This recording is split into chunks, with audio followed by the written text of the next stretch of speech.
s'intitulait « Pour en finir avec l'urgence managériale ». Et donc j'ai la lourde tâche de restituer un atelier qui était très riche, en m'étant réveillé à 4h30. Donc si je suis confus, vous ne m'en voudrez pas. Alors, dans cet atelier, on avait 3 intervenants. Donc la première intervenante, Stéphanie Mignot-Gérard, est universitaire. Elle est maître de conférence à Créteil. Et donc, dans sa présentation, en fait, elle nous a parlé de son travail d'abord de chercheuse, puisqu'elle a fait une thèse sur l'excellence, notamment. Elle a travaillé sur le fonctionnement des administrations et de l'administration de la recherche. Et elle a essayé d'abord nous expliquer comment ce qu'on appelle en anglais le New Public Management, c'est-à-dire une nouvelle façon de gérer la sphère publique, a été mis en place en France.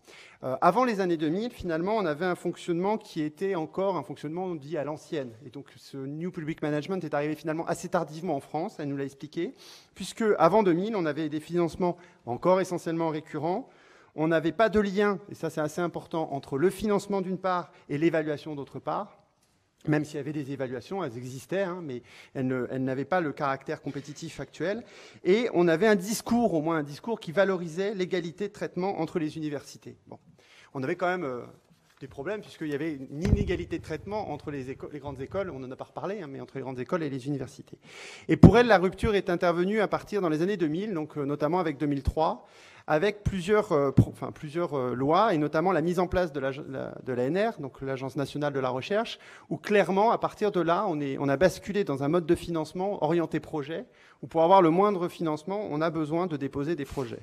En parallèle, on a mis en place l'AERS, donc qui permet l'évaluation, qui est devenue l'HCERS ensuite sous le gouvernement Hollande. Et ça a permis la mise en place d'une compétition assez féroce entre les acteurs de l'enseignement supérieur et de la recherche, avec un lien donc très fort entre l'évaluation et le financement. Ça a été encore accentué avec le grand emprunt et les ex, hein, les IDEX, l'ABEX, soi-disant excellents. Voilà. Et ce qu'elle nous a expliqué ensuite, c'est que finalement, ce n'était pas simplement des modifications de fonctionnement, mais que ça avait transformé la subjectivité des acteurs. Et ça, à mon avis, c'est assez important. C'est-à-dire qu'on a vraiment travaillé, ça avait été dit le matin, l'objectif du TINA de Thatcher, c'est un objectif politique de transformer ce qu'il y a dans nos têtes aussi. Et ça a pu marcher parce que l'évaluation, finalement, intervient comme une promesse, la récompense face à une promesse narcissique, c'est-à-dire que ça a rencontré chez les chercheurs un terrain favorable, puisqu'il y avait l'idée que finalement on est meilleur que le voisin, et ça permet, Axel Honneth a écrit un livre là-dessus sur la société du mépris et la quête de reconnaissance dans nos sociétés, et donc ça a été un terrain favorable parce que finalement c'est pas que des mesures qui ont été prises d'en haut, ça a été aussi, les acteurs ont eux-mêmes fabriqué leur propre prison. Et ça a généré une course donc à la compétition et une anxiété perpétuelle. Et avec l'idée, en fait, qu'on peut résumer en une phrase, c'est que si on ne joue pas le jeu, on est exclu du jeu. Voilà. Et donc ça, c'est un élément important. Alors ensuite, on a eu une intervention de Sacha Escamez, donc, qui est postdoctorant en Suède. Et lui, il a commencé par son expérience de postdoctorant et de doctorant et de postdoctorant en Suède en nous décrivant le système suédois. Bon.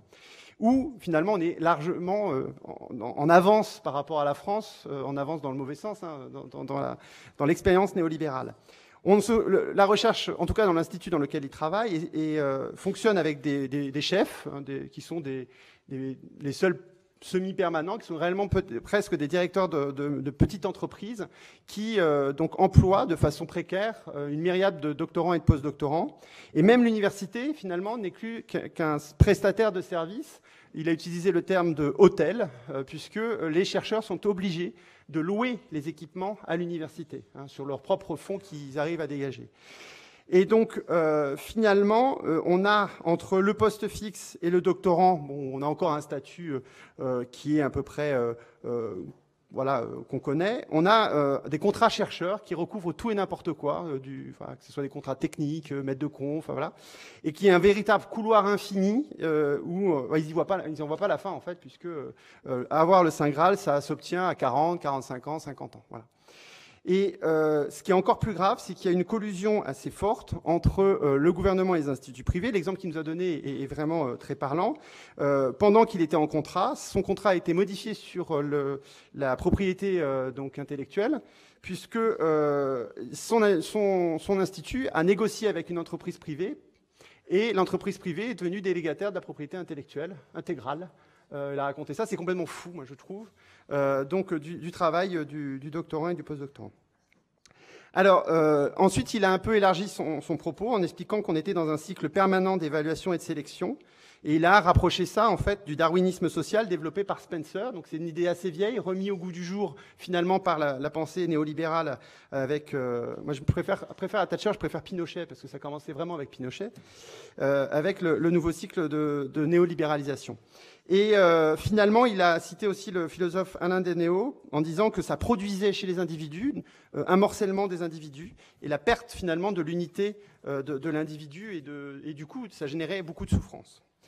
La troisième intervention qui a été réalisée par Pierre Bitoun, sociologue à l'INRA, portait, lui, plus sur la phrase qui était donc mise en résumé de l'atelier 1, sur une des phrases qui était « La réussite de nos alternatives est inséparable, d'une part, d'un combat de classe contre les bureaucrates du marché, et d'autre part, d'une critique radicale de leur novlangue oppressive. » Donc sur le combat de classe, il a expliqué, et il a eu tout à fait raison, que c'est des gens en chair et en os qu'on a en face de nous. C'est-à-dire que ce n'est pas juste des choses, des concepts, non.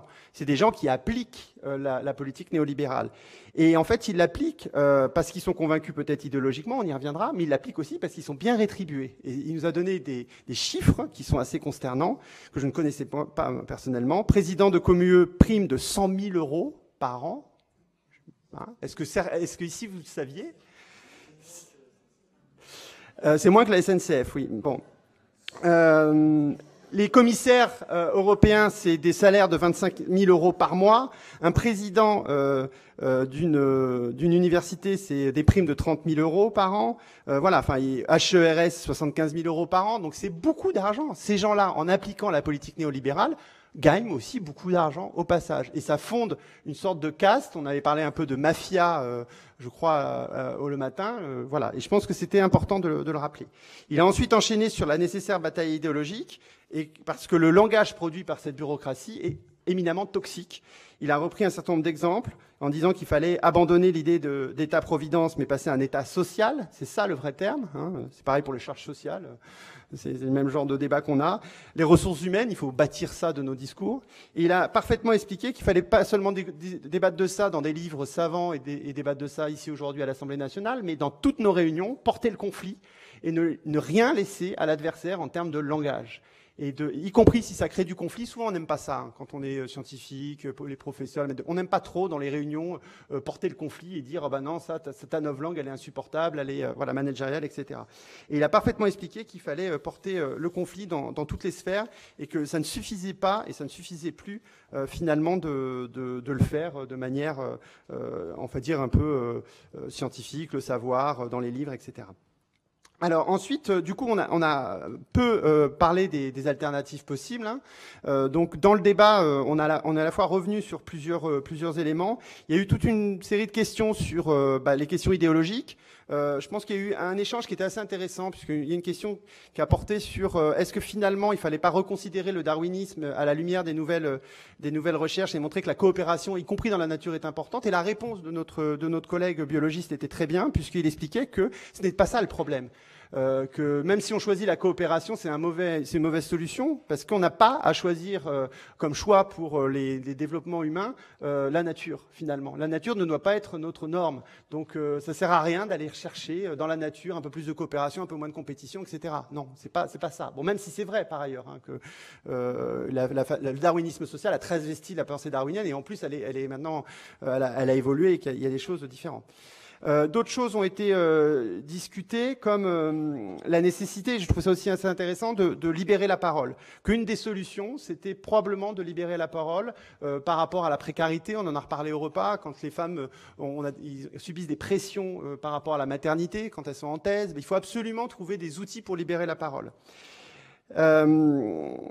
Ensuite, il y a eu... la nécessité aussi de... Parce qu'on a beaucoup débattu de pourquoi, finalement, ça ne se mobilise pas dans nos milieux et pourquoi la société est finalement un peu indifférente à ce qui se passe en termes de processus de marchandisation dans l'ESR. Et une des réponses était de dire que, finalement, les citoyens ne connaissent mal, très mal, en fait, la situation dans notre domaine. Et donc, il y a une nécessité de rendre public, en fait, ces dérives et d'expliquer la souffrance des personnels, hein, parce que le témoignage du postdoctorant était poignant, c'est-à-dire qu'on en arrive, la question c'est de survie, c'est que ces postdoctorants qui seront à l'étranger pendant des années et des années n'auront pas de retraite. Il a repris cet exemple, hein, parce qu'ils ne cotisent pas à la retraite à l'étranger. Donc on est vraiment sur des situations qui sont dramatiques et il faut le faire savoir et donc rendre public ça, rendre public aussi ceux qui profitent de ce système. Et enfin, on a donc mentionné à la fin, là, je conclue là-dessus pour pas être trop long, le fait que dans le programme, effectivement, on a des éléments de réponse hein, qui sont à la fois la question d'arrêter l'évaluationnite aiguë, hein, donc on est pour la suppression de l'HERS, de revenir à des crédits beaucoup plus récurrents, avec donc toute une idée de réforme sur des crédits pérennes et donc la suppression de l'Agence nationale de la recherche et de la recherche en mode projet, avec l'idée qui avait été émise toujours par Sacha, qu'on pourrait avoir des crédits qui soient proposés, modulables, sur des grandes questions de société, à l'initiative des citoyens, pour relier, et ça faisait lien peut-être avec nos propositions d'université populaire, parce c'est la troisième élément de programmatique qu'il faut qu'on travaille, c'est qu'il faut qu'on retisse ce lien aussi entre la science et la société, et qu'on arrive finalement à retravailler toutes et tous ensemble. Voilà. Alors c'était touffu le débat, donc je ne sais pas si j'ai tout restitué, mais en gros.